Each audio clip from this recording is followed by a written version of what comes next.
वक्रतुण्ड महाकाय सूर्यकोटि समप्रभा निर्विघ्नं कुरु मे देव सर्वकार्येषु सर्वदा। ओम गणपतये नमः। सभी भक्तगणों को मेरा सादर नमस्कार। कार्तिक मास 22वां अध्याय। शांतकारं भुजगशयनं पद्मनाभं सुरेशं विश्वाधारं गगनसदृशं मेघवर्णं शुभांगं लक्ष्मीकान्तं कमलनयनं योगभिर्ध्यानगम्यं वन्दे विष्णु भवभयहरं सर्वलोकैकनाथम्। ओम नमो भगवते वासुदेवाय। देवगणों ने कहा कि एक बार ब्राह्मण विष्णुदास अपने लिए भोजन बनाकर भक्ति में लीन हो गया। किसी ने उसका बनाया हुआ भोजन चुरा लिया। सायंकाल की पूजा में विलंब के डर से दोबारा भोजन नहीं बनाया और इस दिन भूखा ही रहा। दूसरे दिन वह भोजन बनाकर फिर पूजा करने लगा तो फिर कोई उसका भोजन चुरा कर ले गया। पूजा में देरी होने के कारण उस दिन भी 2 बार भोजन नहीं बनाया और भूखा रहा। 7 दिन तक लगातार उसका भोजन कोई चुरा कर ले जाता रहा और वह भूखा ही अपनी भक्ति में लगा रहता। 8वें दिन सोचा कि मैं भोजन की रक्षा करूंगा, देखे कौन ले जाता है। वह छिपकर बैठ गया। थोड़ी देर बाद उसने देखा कि एक अत्यंत दुर्बल शरीर वाला चांडाल उसका शरीर केवल चमड़ी से ढका था भोजन चुराने आया। जब वह जाने लगा तो ब्राह्मण ने उसे पुकारा और कहा कि भाई यह घी भी ले जाओ।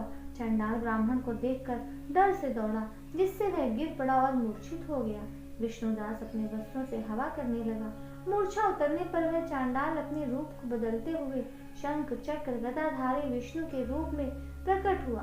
ब्राह्मण उन्हें प्रणाम करने के लिए जैसे ही उतावला हुआ कि त्यों ही वहां संपूर्ण देव, गंधर्व और अप्सराएं आ गईं।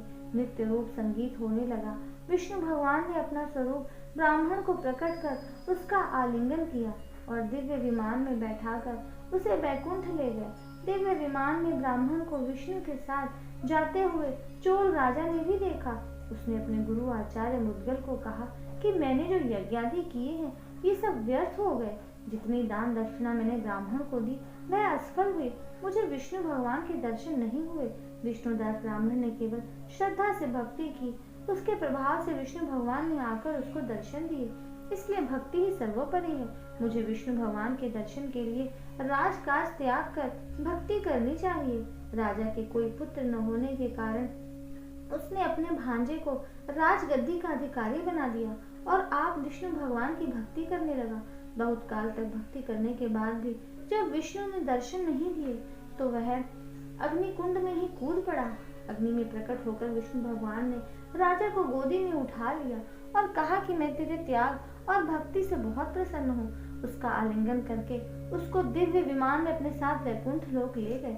विष्णुदास ब्राह्मण और राजा पुण्यशील और सुशील नाम से विष्णु के द्वारपाल बनकर वैकुंठ में सुख पूर्वक निवास करने लगे। अथ 22वां अध्याय संपूर्ण। अथ कृष्ण गोविंद हरे मुरारी हे नाथ नारायण वासुदेव। राधे कृष्णा कृष्ण कृष्ण राधे कृष्णा कृष्ण कृष्ण। वृंदावनी विश्व पूजिता विश्व पावनी पुष्पसारानंदनी च तुलसी कृष्ण जीवनी। एतत् नामाष्टकं चैव स्तोत्रं नामार्थ संयुतं यः पठेत्तां च संपूज्य सो अश्वमेध फलं लभेत्। जय तुलसी माता मैया जय तुलसी माता सब जग की सुखदाता सबकी परमाता।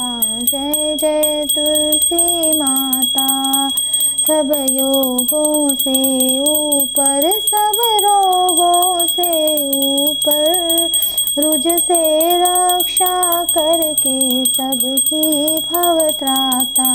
जय जय तुलसी माता बटुपुत्री है श्यामा सुरवल्ली है ग्राम्या। विष्णु प्रिय को जो सेवे सो नर भर जाता। जय जय तुलसी माता, जय जय तुलसी माता। हरे कृष्णा कृष्णा कृष्णा हरे हरे, हरे राम